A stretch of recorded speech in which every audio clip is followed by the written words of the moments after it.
अस्सलाम वालेकुम। आज का जो हमारा टॉपिक है वो ट्रांसलेशन पे है, ठीक है? लेकिन उससे पहले हम थोड़ा पढ़ लेते हैं जेनेटिक कोड के बारे में। जेनेटिक कोड में हमारे पास 3 बेसेस होते हैं। जैसे हमारे पास इनिशिएशन कोड हो गया, ठीक है? इनिशिएशन कोड में AUG है, ठीक है? वो मेथिओनिन के लिए होता है और उसके बाद हमारे पास टर्मिनेशन कोड की मिसाल दी हुई है, ठीक है? वो टर्मिनेशन कोडॉन्स जो होते हैं उनमें योआग एंड योगा। तो इस तरह से आप याद रख सकते हैं। तो ये हमारे पास इनिशिएशन और टर्मिनेशन को डाउन हो गए।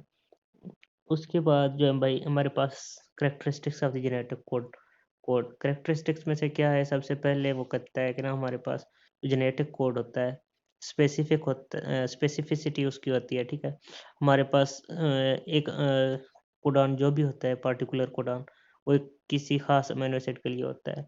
उसके बाद यूनिवर्सैलिटी यूनिवर्सैलिटी का मतलब ये है कि ना जिस जो भी कोडॉन आपके पास हमारे पास अगर कोई एक कोडॉन इंसान में जो अमीनो एसिड कोड कर रहा है, वही हमारे पास बैक्टीरिया में कोड करेगा।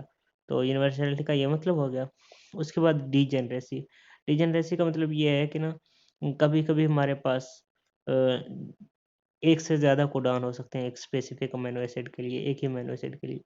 और वो कहता है कि ना मिथानिन और ट्रिप्टोफैन जो है ना, इनके लिए सिर्फ़ एक ही कोडॉन का ट्रिपलेट होता है, बाकियों के एक से ज़्यादा हो सकते हैं, ठीक है? उसके बाद वो लिखता है कि नॉन ओवरलैपिंग एंड कॉमालेस। जो हमारे पास जेनेटिक कोड होगा, वो नॉन ओवरलैपिंग एंड कॉमालेस हो। जिस तरह मतलब हम पढ़ेंगे AUG जिस तरह से हमारे पास अगर है, ठीक है? तो हम उसको सिंपली पढ़ेंगे AUG और उनके दरमियान कोई कॉमा वगैरह नहीं लगाएँगे। बस ये बेसिक सी बात लिखी हुई है। उसके बाद भाई हमारे पास म्यूटेशंस की टाइप्स हैं, ठीक है? सबसे पहले हमारे पास हैं जो म्यूटेशंस हैं उनमें जो है ना हमारे पास पॉइंट म्यूटेशंस है। पॉइंट म्यूटेशंस की फिर टाइप्स हैं, ठीक है? जब हमारे पास जेनेटिक mRNA है, ठीक है? mRNA पे जब हमारे पास जो अल्टर्ड कोड डाउन होगा, ठीक है? अब यहाँ पे UCA का एग्जांपल दिया गया है, ठीक है? वो कहते हैं अगर सेराइन के लिए हमारे पास कोड होता है, ठीक है? तो हमारे पास अल्टरेशन के नतीजे में, चेंज के नतीजे में वहाँ पे अगर mRNA पे UCU आता है, ठीक है? तो फिर भी हमारे पास सेराइन ही बनेगा। इस तरह की म्यूटेशन को कहते हैं साइलेंट म्यूटेशन, ठीक है? इस तरह की जो म्यूटेशन होगी उसको हम कहते हैं साइलेंट म्यूटेशन, जिसमें जो अल्टर्ड हमारे पास कोडॉन होगा, वो भी वही अमीनो एसिड बनाएगा जो मतलब हमारे पास वैसे ही बनना था। तो इसको साइलेंट म्यूटेशन कहते हैं। जब हमारे पास जो अल्टर्ड बेस के नतीजे में, ठीक है, अल्टर्ड कोडॉन के नतीजे में, चेंज्ड कोडॉन के नतीजे में कोई नया अमीनो एसिड बनना स्टार्ट हो जाए, जैसे वो कहता है कि UCA की जगह के हमारे पास वहाँ पे जो mRNA होगा वहाँ पे अगर सी CCA आएगा, ठीक है, तो हमारे पास प्रोलीन बनेगा। इसी तरह अगर हमारे पास जो mRNA पर जो कोडॉन होगा, चेंज्ड कोडॉन, वो हमारे पास अगर कि कभी-कभी ऐसा भी होता है कि ना वो चेंज कोडॉन सिरेन की जगह अगर हमारे पास एक टर्मिनेशन कोडॉन आ गया, तो इस तरह की म्यूटेशन को हम बोलते हैं नॉनसेंस। मतलब उसमें कोई सेंस नहीं है, उसने सारा काम खत्म कर दिया, तो इस वजह से उसको नॉनसेंस हम कह सकते हैं, ठीक है? इसके बाद हम चल CAG। तो वो कहता है कि ना ये बहुत ज़्यादा हो जाता है। इस तरह की जो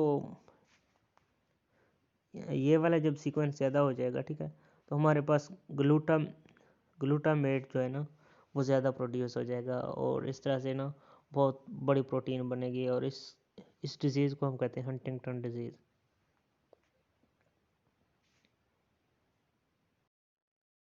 अच्छा, अदर मॉडिफिकेशंस अदर म्यूटेशंस आगे हमारे पास है। अदर म्यूटेशन में कहते हैं ट्राइन्यूक्लियोटाइड रिपीट एक्सपेंशन, ठीक है?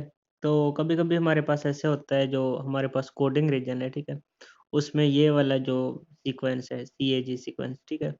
तो ये बहुत ज़्यादा हो जाता है। ये हमारे पास ग्लूटामाइन को कोड करता है, तो इस वजह से ग्लूटामाइन बहुत ज़्यादा हो जाता है और हमारे पास बहुत ही बड़ा प्रोटीन मॉलिक्यूल बनता है।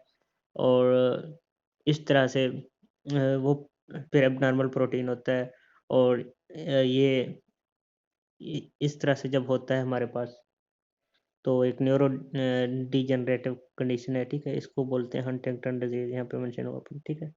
तो इस तरह से हमारे पास हंटिंगटन डिजीज़ हो जाता है। दूसरा वो कहता है कि ना अगर हमारे पास अनट्रांसलेटेड, ठीक है, रीजन में अगर हमारे पास ये वाला रोल हो, ठीक है। अनट्रांसलेटेड रीजन में हमारे पास न्यूक्लियोटाइड की एक्सपेंशन हो, बहुत ज़्यादा न्यूक्लियोटाइड हो जाए तो फिर उस केस में हमारे पास जो उसमें हमारे पास होता है सिस्टिक फाइब्रोसिस होता है। सिस्टिक फाइब्रोसिस में हमारे पास 3 जो हमारे पास बेसेस होते हैं, ठीक है, वो कम होती हैं जो हमारे एमआरएनए पे, ठीक है? एमआरएनए से लूज़ हो जाते हैं और इस तरह से हमारे पास ट्रिप्टोफैन नहीं बनता।